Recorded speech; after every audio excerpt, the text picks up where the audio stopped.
Tapos na ang bagyo at maganda na ang panahon, kaya ang paligid ay kalmado na ulit. Ngunit ang lahat ay pansamantala lang pala dahil sa isang iglap ay nagbago ang panahon at higit sa inaasahan ay nagdulot ito ng matinding Bana! Grabe tubig guys oh! Woo! Grabe to guys! Nakaganda ng tubig dun guys oh! Dahil sa lakas ng ulan at dagsa ng tubig, ang mga kalsada dito sa barangay namin ay nagmistula ng ilog.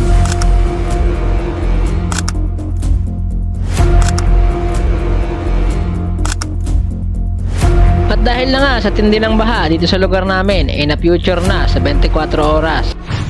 Nakaranas din ng pagbaha sa bayan ng Pani, bunsod ng walang tigil na ulan mula pa kagabi. Grabe po, ang bilis po ng pagtaas ng tubig. Ingat.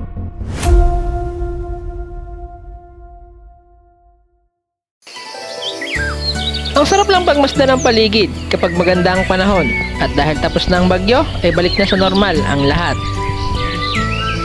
Walang sikat ng araw. Buti na lang talaga.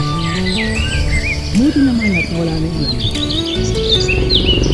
Guys, may araw na. Guys, may araw na ngayon. Buti yung araw na. Meron kong banda akong jacket. Ang init na. Mabanas na guys. Nakatambay yan eh. Tambay kapag maganda yung panahon.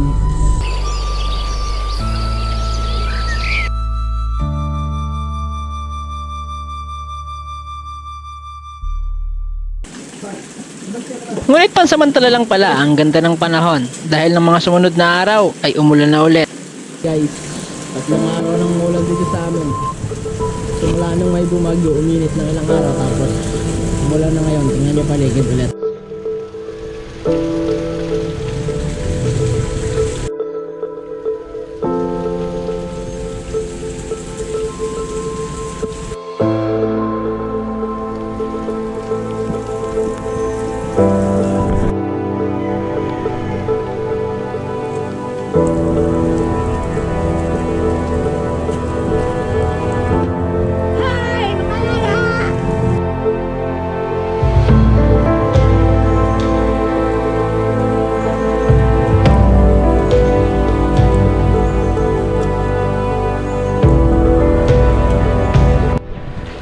Yan guys, wala na ulan. Medyo ambon-ambon na lang guys.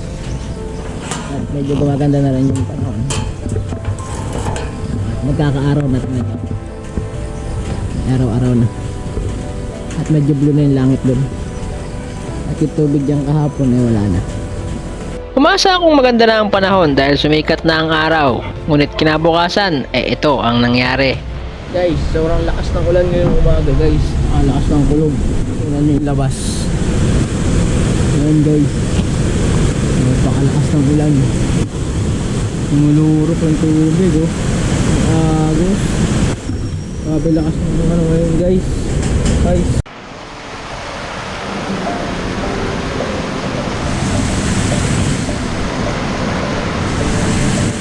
Guys, ang lakas ng ulan. Oh. 6 AM in the morning. Lakas ng ulan, grabe. Ayan mo guys. Wow.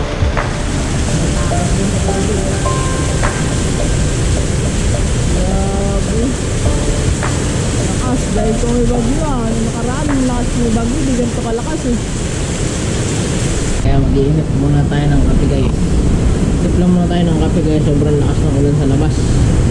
Pero nakaraan linggo may bagyo, di ganito kalakas. Ngayon eh, super, tapos may mga kulog-kulog. Grabe.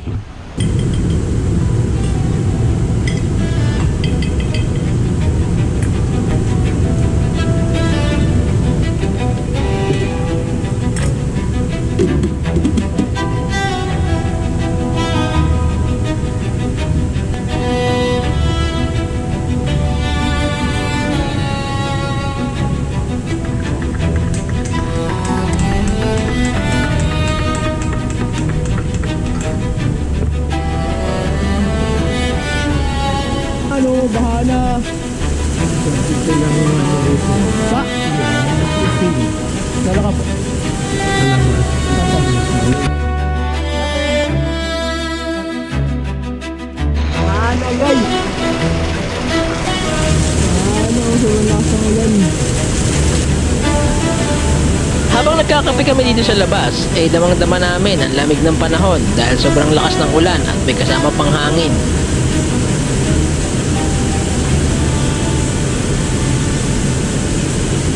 Habang nagkakape ako ay napansin kong malakas na ang agos ng tubig dito sa likod bahay namin kaya sobrang lakas na ng ulan kaya naisipan kong lumabas muna. Guys, nandito ako sa labas ngayon at sobrang lakas ng ulan guys. Tignan nyo naman kung gaano kalakas yung ulan. Ano? Grabe. Guys ng ulan oh. Baha na guys. Dinaig pa nung nakaraan linggo. May bagyo pero hindi yan sa kalakas. Tara tayo guys. Woo! Magpaulan na to. Yan naman yung kalsada. Ay yung aking tubig. Napakabilis lang talaga magbago ng panahon dahil sa isang iglap ay ganito ang nangyari. Sobrang lakas ng ulan at ang lakas ng tubig na galing sa bundok. Bana! Bana! Oh, grabe tubig guys oh! Hello! Kalsada! Hindi na makakamalangke.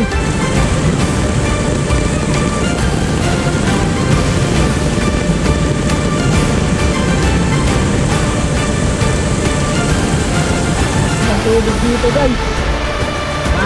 Hindi na makakapamalengke. Grabe. Nakulan na. Dahil mo bagyo ah. Ha? Huh? Grabe to guys. Ganito yung bagyo. Nakaraan di ganito. Grabe. Kaya na ako guys. Ito yung naman yung kalsada. Grabe. Baha na sa kalsada. Hindi na kalsada yung tubig na. Baha na ng tubig yung guys.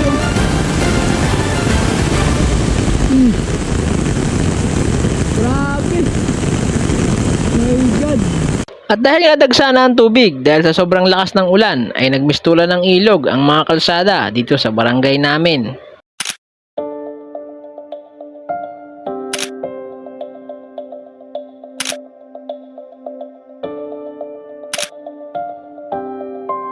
Na hanggang na future pa sa 24 oras dahil sa laki ng baha dito sa barangay namin at sa bayan namin.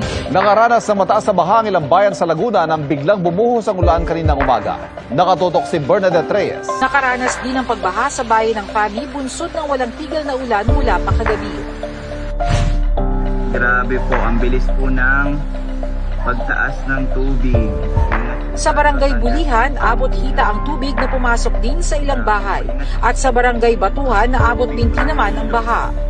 Gumamit na ng rubber boat ang MDRMO para itawid ang mga residente. Ayon sa Pag-asa, bunsod ang mga pag-ulan ng localized thunderstorms. Para sa GMA Integrated News, Bernadette Reyes, nakatutok 24 oras. Guys, nandito na ako sa bahay. Ulan guys. Grabe, nakita nyo naman. At saka gano'ng ang laking tubig sa kalsada. Yung lumihan. Puro tubig na. Lakas ah. Grabe yung ulan ngayon ah. Biglaan lang ito guys, biglaan. Kaya hindi dapat tayo pwedeng magpakampante dahil anumang oras ay pwedeng magbago ang panahon at hindi natin alam kung anong mga pwedeng mangyari.